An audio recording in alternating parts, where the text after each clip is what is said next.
अस्सलाम वालेकुम स्टूडेंट्स, मैं हूं आपका इंस्ट्रक्टर आतिफ नसीम और ये है आपका YouTube channel science made sensible. Students, आज के लेक्चर में हमने 4 इंपॉर्टेंट चीजों पर बात करनी है। How to find the inverse of a function. और जब हम किसी इनवर्स ऑफ फंक्शन को फाइंड कर लेते हैं तो हम ये कैसे देखेंगे कि वो जो इनवर्स है वो भी एक फंक्शन है या फिर नहीं है। ठीक है, हाउ टू प्रूव और show that inverse of a function is also a function. और अगर वो इनवर्स ऑफ अ फंक्शन एक फंक्शन नहीं है तो उसके साथ हम क्या कर सकते हैं, उनके डोमेन पे हम क्या रिस्ट्रिक्शंस लगा सकते हैं, उस पे हम क्या कंडीशंस लगा सकते हैं ताकि उसका इनवर्स भी एक फंक्शन में कन्वर्ट हो जाए। ठीक है, और चौथी बात हम ये करेंगे कि किसी भी इनवर्स का जो ग्राफ होता है वो उसके फंक्शन के ग्राफ के साथ किस तरह रिलेशन होती है उसकी, या इनवर्स का ग्राफ हम किस तरह ड्रॉ कर सकते हैं। जब हमारे साथ फंक्शन का ग्राफ गिवन हो तो हम उसके इनवर्स का ग्राफ जो है वो किस तरह ड्रॉ कर सकते हैं। स्टूडेंट्स, पहली बात जो थी उस पे तो हमने पिछले लेक्चर में ही बात कर ली कि how to find the inverse of a function. उसमें हमने कुछ स्टेप्स पढ़े थे कि जब भी हमें एक फंक्शन गिवन होता है, पहले स्टेप में हम उस फंक्शन में x को सब्जेक्ट कर देते हैं और x को सब्जेक्ट करने के बाद हम फॉर्मूला लिखते हैं और फिर हम कंपैरिजन करते हैं और आखिर में हम y की जगह x दोबारा पुट कर देते हैं। ये तरीका है किसी भी फंक्शन का इनवर्स फाइंड करने के लिए। स्टूडेंट्स, यहां मैंने आपको एक दो फंक्शंस दिए हैं। एक फंक्शन है जो x का स्क्वायर ले लेता है और दूसरा फंक्शन है जो उसी x के जो स्क्वायर जो नंबर है उसका अंडर रूट ले लेता है। मतलब ये दोनों फंक्शंस एक दूसरे के इनवर्स फंक्शंस हैं। ठीक है, स्टूडेंट्स जो है आप यहां देख सकते हैं, लेट्स सपोज इस फंक्शन को हम 2 इनपुट दे दें तो ये हमें 4 इनपुट दे देगा, 4 आउटपुट दे देगा। वही 4 अगर हम इसे दे दें तो ये हमें दोबारा 2 जो है आउटपुट दे देगा। मतलब ये दोनों एक दूसरे के इनवर्स फंक्शंस हैं। तो पहला स्टेप जो था वो तो स्टूडेंट्स आपको क्लियर होना चाहिए कि आपके साथ इनवर्स ऑफ अ फंक्शन कैसे फाइंड करते हैं। दूसरा स्टेप आपके साथ ये है कि क्या जो इनवर्स ऑफ अ फंक्शन आपने फाइंड कर लिया है क्या वो भी एक फंक्शन होगा या नहीं होगा। जैसे आपके साथ यहाँ पे ये फंक्शन है f of x is equal to x square। Students, मैंने इसका ग्राफ आपको यहाँ पे दिया है। ये जो f of x is equal to x square है, इट इज अ फंक्शन। ये तो हमारे साथ फंक्शन है। ये क्यों फंक्शन है? क्योंकि ये वर्टिकल लाइन टेस्ट को पास कर रहा है। पिछले लेक्चर्स में हमने वर्टिकल लाइन टेस्ट की बात की थी। आप किसी भी पॉइंट पर अपने लिए एक वर्टिकल लाइन ड्रॉ कर लें और वो वर्टिकल लाइन अगर आपके ग्राफ के साथ सिर्फ एक ही इंटरसेक्शन करता है या सिर्फ एक ही सॉल्यूशन बनाता है तो इसका मतलब ये हुआ स्टूडेंट्स कि डोमेन आपके साथ रिपीट नहीं हुआ है और आप उसको एक फंक्शन कह सकते हैं। लेकिन जब हम इसका इनवर्स फाइंड कर लेंगे तो क्या वो भी वर्टिकल लाइन टेस्ट को पास करेगा या नहीं करेगा। इसको चेक करने के लिए स्टूडेंट्स आपके साथ 2 मेथड्स हैं। पहले मेथड के लिए आपको इस इक्वेशन का ग्राफ बनाने की जरूरत नहीं होती, बल्कि आप इस क्वेश्चन से ही फाइंड कर लेते हैं कि इसका इनवर्स जो होगा वो फंक्शन होगा या नहीं। मतलब आपको इनवर्स फाइंड करने की जरूरत नहीं है, बल्कि आप उसी क्वेश्चन से ये बता सकते हैं, उसी क्वेश्चन को देखकर आप इस बात के बारे में बता सकते हैं कि ये फंक्शन होगा या नहीं होगा। और उसके लिए हमारे साथ जो टेस्ट मौजूद है वो हॉरिजॉन्टल लाइन टेस्ट है। स्टूडेंट्स, हॉरिजॉन्टल लाइन टेस्ट की स्टेटमेंट क्या है कि अगर एक ग्राफ ये टेस्ट पास कर ले, हॉरिजॉन्टल लाइन टेस्ट, तो इसका मतलब ये होगा कि उस ग्राफ का इनवर्स भी आपके साथ एक फंक्शन होगा। अगर एक graph vertical line test pass करता है इसका मतलब वो खुद फंक्शन है, लेकिन अगर वही graph horizontal line test pass कर ले तो इसका मतलब यह होगा कि उसका इनवर्स जो होगा वो फंक्शन होगा। और अगर एक ग्राफ दोनों टेस्ट पास कर ले तो इसका मतलब यह है कि वो खुद भी फंक्शन है और उसका इनवर्स भी आपके साथ फंक्शन है। स्टूडेंट्स यहां पे आप देखें, इसने हॉरिजेंटल वर्टिकल लाइन टेस्ट तो इसने पास कर लिया है, आपको हर पॉइंट पे एक सॉल्यूशन मिल रहा है। लेकिन अगर हम इसी ग्राफ के साथ हॉरिजेंटल लाइन टेस्ट करते हैं तो हमें हर पॉइंट पे एक सॉल्यूशन नहीं मिलता, बल्कि हमें हर पॉइंट पर दो सॉल्यूशंस मिलते हैं। इसका मतलब यह है कि ये ग्राफ खुद तो फंक्शन है, लेकिन जब हम इसका इनवर्स निकालेंगे वो इनवर्स सिर्फ एक रिलेशन होगा, वो इनवर्स फंक्शन जो है वो नहीं हो सकता। तो ये आपके साथ हॉरिजेंटल लाइन टेस्ट है जो हम इसलिए यूज करते हैं कि एक इक्वेशन जो है उसका इनवर्स फंक्शन होगा या नहीं होगा। स्टूडेंट्स दो टेस्ट पे हमने बात कर ली है, एक वर्टिकल लाइन टेस्ट और एक हॉरिजेंटल लाइन टेस्ट। स्टूडेंट्स मैं आपको दोबारा बता दूं कि अगर कोई ग्राफ वर्टिकल लाइन टेस्ट को पास करता है इसका मतलब वो खुद फंक्शन है, लेकिन अगर वही ग्राफ हॉरिजेंटल लाइन टेस्ट को भी पास कर दे तो इसका मतलब वो खुद तो फंक्शन है ही, उसका इनवर्स भी एक फंक्शन होगा। अगर हम उसका इनवर्स फाइंड कर ले तो वो भी एक फंक्शन होगा।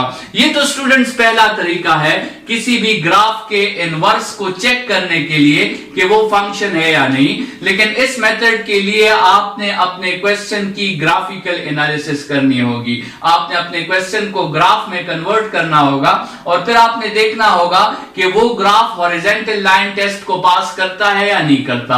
अगर वो ग्राफ हॉरिजेंटल लाइन टेस्ट को पास कर लेता है तो फिर इसका मतलब ये होगा कि उस ग्राफ का इनवर्स भी फंक्शन होगा।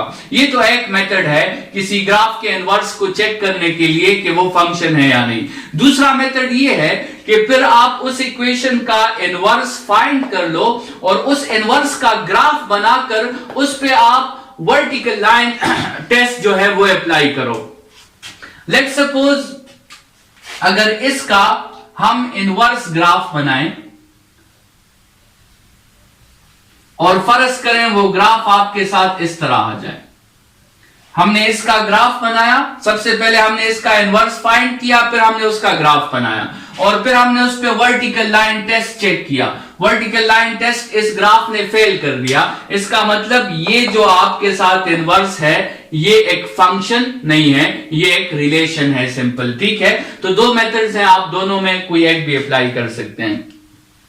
स्टूडेंट्स एक खास किस्म का फंक्शन है जो हॉरिजेंटल लाइन टेस्ट भी पास करता है और वर्टिकल लाइन टेस्ट भी पास करता है, या एक खास किस्म का फंक्शन है जो खुद भी फंक्शन है और अगर हम उसका इनवर्स फाइंड कर लें तो वो भी फंक्शन होगा और वो फंक्शन आपके साथ है 1-1 फंक्शन। ठीक है, जो हमने ऑलरेडी जो है बाइनरी रिलेशंस के डोमेन में डिस्कस किया था कि 1-1 फंक्शन क्या होता है कि आपके साथ डोमेन का एक यूनिक एलिमेंट रेंज के एक यूनिक एलिमेंट के साथ कनेक्ट होता है और ना डोमेन में रिपीटिशन हुई होती है ना रेंज में रिपीटिशन हुई होती है, उस फंक्शन को हम 1-1 फंक्शन कहते हैं। 1-1 फंक्शन एक ऐसा फंक्शन है जो खुद भी फंक्शन है और जिसका इनवर्स भी आपके साथ एक फंक्शन होगा हमेशा। ऐसे फंक्शन को हम 1-1 फंक्शन कहते हैं। स्टूडेंट्स तो जब भी आपका क्वेश्चन आता है कि आप जो है एक ऐसा फंक्शन के बारे में बताएं जो खुद भी फंक्शन हो और जिसकी इनवर्स भी फंक्शन हो, तो आपका आंसर क्या होगा? आपका आंसर 1-1 फंक्शन होगा। या अगर हमारे साथ क्वेश्चन में एक 1-1 फंक्शन मौजूद है तो याद रखिए कि वो फंक्शन हॉरिजेंटल लाइन टेस्ट को भी पास करेगा और वर्टिकल लाइन टेस्ट को भी पास करेगा। लेट्स सपोज आपके साथ ये एक फंक्शन है, ये इसकी ग्राफिकल एनालिसिस है, एक स्ट्रेट लाइन है। ठीक है, ये स्ट्रेट लाइन आपके साथ वर्टिकल लाइन टेस्ट भी पास करता है और यही स्ट्रेट लाइन आपके साथ हॉरिजेंटल लाइन टेस्ट भी पास करता है। तो इसका मतलब ये फंक्शन कौन सा फंक्शन हुआ? ये एक 1-1 फंक्शन हुआ और ये खुद भी फंक्शन है और अगर हम इसका इनवर्स फाइंड कर लें तो वो भी एक फंक्शन होगा। ठीक है, तो स्टूडेंट्स आपने जो है ये बात भी क्लियर कर ली कि कैसे हम देख सकते हैं कि किसी फंक्शन का इनवर्स जो होगा वो फंक्शन होगा या नहीं होगा, और साथ में हमने ये बात भी क्लियर कर ली कि एक फंक्शन हमारे साथ ऐसे मौजूद मौजूद है जिसका इनवर्स हमेशा फंक्शन होगा, और उस फंक्शन को हम 1-1 फंक्शन कहते हैं क्योंकि वो वर्टिकल लाइन टेस्ट और हॉरिजॉन्टल लाइन टेस्ट दोनों को पास करता है। स्टूडेंट्स, इस तीसरे स्टेप पे बात करते हैं कि अगर किसी ग्राफ का इनवर्स जो है वो फंक्शन नहीं है तो उसके साथ ऐसा हम क्या करें कि हम उसके इनवर्स को फंक्शन में कन्वर्ट कर दें। स्टूडेंट्स, ये क्वेश्चन देखें, ये आपके साथ y is equal to cos x का ग्राफ है, ठीक है। ये cos x का ग्राफ खुद फंक्शन है क्योंकि आप इस पे कहीं पर भी वर्टिकल लाइन टेस्ट अप्लाई करें, ये cos x का ग्राफ वर्टिकल लाइन टेस्ट को पास कर देता है। तो cos x का ग्राफ खुद तो फंक्शन है, लेकिन क्या इस ग्राफ का इनवर्स भी फंक्शन होगा? इस ग्राफ का इनवर्स फंक्शन नहीं है क्योंकि आप इस पे हॉरिजॉन्टल लाइन टेस्ट अप्लाई करें तो आपको डिफरेंट जगहों पर सॉल्यूशंस मिल रहे हैं, तो इस ग्राफ का इनवर्स फंक्शन नहीं होगा। अभी आपका क्वेश्चन ये है कि इसके डोमेन के साथ आप कुछ ऐसा करें, इसके डोमेन को आप इस तरह रिस्ट्रिक्ट कर दें कि आपके साथ इस ग्राफ का इनवर्स भी फंक्शन हो जाए। तो स्टूडेंट्स, यहां तरह देखें, मैं इसके डोमेन से ये हिस्सा हटा देता हूं, ये हिस्सा आप देखें जो 0 से लेकर 180 डिग्री तक आपके साथ जो हिस्सा है, ये ग्राफ अगर आप देखें तो ये ग्राफ वर्टिकल लाइन टेस्ट को भी अभी पास करेगा और हॉरिजॉन्टल लाइन टेस्ट को भी पास करेगा। इसका मतलब ये जो ग्राफ है ये खुद भी फंक्शन है और इसका इनवर्स भी आपके साथ एक फंक्शन होगा। तो अगर हम cos x के ग्राफ के डोमेन को इस तरह रिस्ट्रिक्ट कर दें कि 0 is less than equal to x less than equal to 180 degrees, तो अगर हम साथ में ये कंडीशन भी अप्लाई कर लें कि इनपुट में आप 0 से लेकर 180 डिग्रीज तक ही वैल्यूज डाल सकते हैं, उससे कम या ज्यादा वैल्यूज नहीं डाल सकते, तो फिर ये cos x का ग्राफ खुद भी फंक्शन होगा और इसका इनवर्स भी फंक्शन होगा। स्टूडेंट्स, एक दूसरा ग्राफ देखें, ये खुद तो फंक्शन है लेकिन इसका इनवर्स फंक्शन नहीं है क्योंकि आपको एक से ज्यादा सॉल्यूशंस मिल रहे हैं। लेकिन अगर हम इसके ग्राफ का स्टूडेंट्स ये पॉइंट फाइंड कर लें किसी भी ऑपरेशन से या किसी भी अलजेब्रिक रूल्स के जरिए, हम इसका ये पॉइंट फाइंड कर लें और फिर हम डोमेन के इस हिस्से को हटा दें और सिर्फ ये हिस्सा रहने दें, तो ये हिस्सा जो होगा ये फिर देखें स्टूडेंट्स खुद भी फंक्शन है और इसका